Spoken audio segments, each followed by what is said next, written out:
जय श्री राधे। पूज्य श्री सद्गुरुदेव भगवान के चरणों में प्रणाम। संत वाणी। जैसा खाओ अन्न वैसा बने मन। बाजार में पवित्र वस्तुएं हैं कि नहीं, ये ढूंढना मुश्किल है, क्योंकि शीशे में सजी खाने की ये चीज़ें देखने में तो बहुत अच्छी लगती हैं, पर बनाने की प्रक्रिया कैसी है, बनाने वाला कैसा है, ये सब बातें सोचने की हैं। और इसी से सात्विकता आती है। मतलब अन्न जिस पैसे से आया है, वो पैसा कैसे आचरण से कमाया गया है। उल्टा सीधा अन्न हमारे अंदर जाकर तमोगुण को बढ़ा देगा। इसलिए कहीं भी कुछ भी खा लेना उचित नहीं है।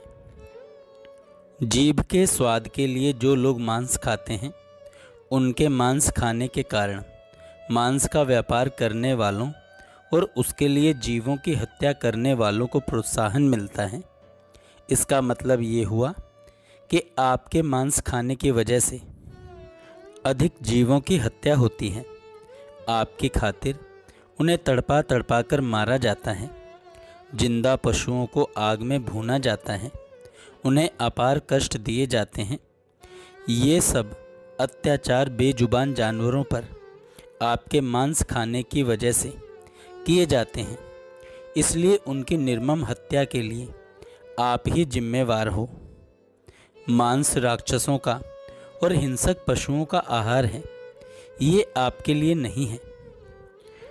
आपके लिए तो उत्तम उत्तम फल हैं, उत्तम उत्तम भोग सामग्री है। एक बात ध्यान रखना कि ये जो लोग मुर्गा बकरा खाते हैं, एक दिन उनका नंबर भी इसी प्रकार आएगा, उन्हें भी तड़पना पड़ेगा। ये सभी जानवर, सभी प्राणी भगवान के बनाए हुए हैं, इसलिए भगवान को सभी प्रिय हैं।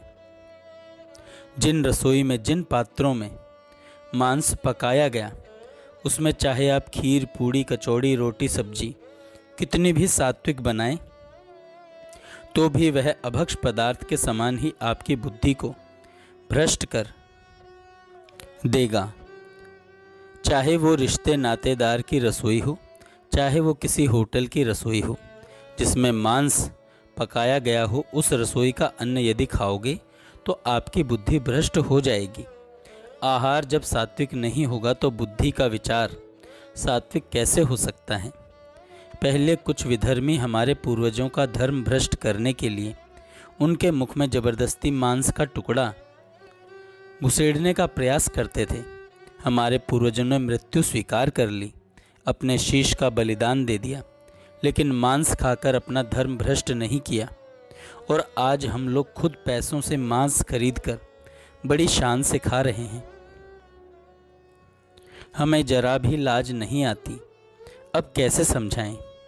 अब तो हर निमंत्रण में परोसा जाता है बुद्धि भ्रष्ट करने वाला पदार्थ। आप देखते हो ना, वो रखी है, उसको पियो। वो अगर बहुत धनवान व्यक्ति का निमंत्रण उत्सव है, तो आपको वही सब मिलेगा जो शास्त्रों में निषेध किया गया है। बुद्धि भ्रष्ट करने वाला है। अब कैसे बुद्धि बढ़ेगी।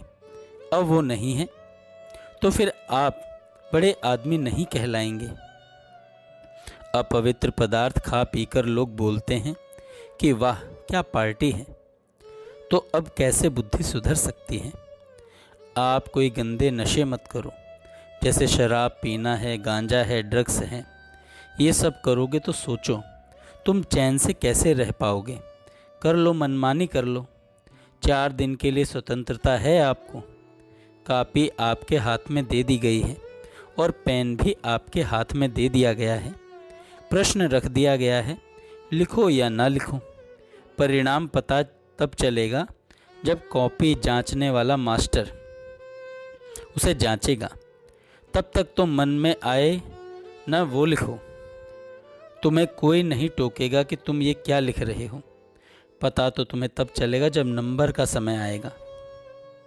तुम्हारी जांच होगी और हमारे स्वामी को किसी से गवाही लेने की ज़रूरत नहीं है।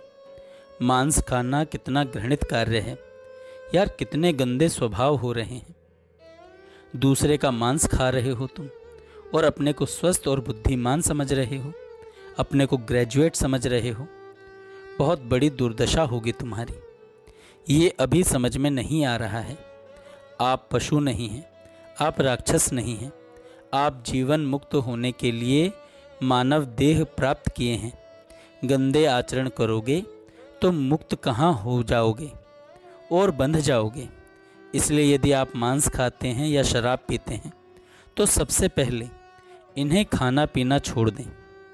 राधे राधे का नाम जप शुरू कर दें ताकि आपके पाप कम हो जाएं और आपको सही रास्ता मिल सके भगवान की तरफ चलने का।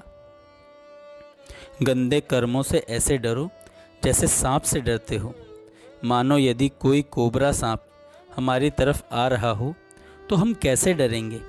अगर गंदा काम करने के लिए हमारा मन ले जा रहा है या कोई गंदी प्रेरणा करके हमें गिराने आ रहा है तो हमको ऐसे डरना चाहिए जैसे हमारी तरफ कोई सांप आ रहा है। जैसे हम सांप को देखकर भागते हैं ना, हमें ऐसे भागना चाहिए। नहीं नहीं, हम मर सकते हैं लेकिन गलत काम नहीं कर सकते। जब ऐसा विचार कर लोगे तो बाहर से पैंट शर्ट में रहोगे लेकिन परमात्मा के हो जाओगे। जय श्री राधे। गला थोड़ा अस्वस्थ है इसलिए आवाज़ ऐसी आ रही है। जय श्री राधे।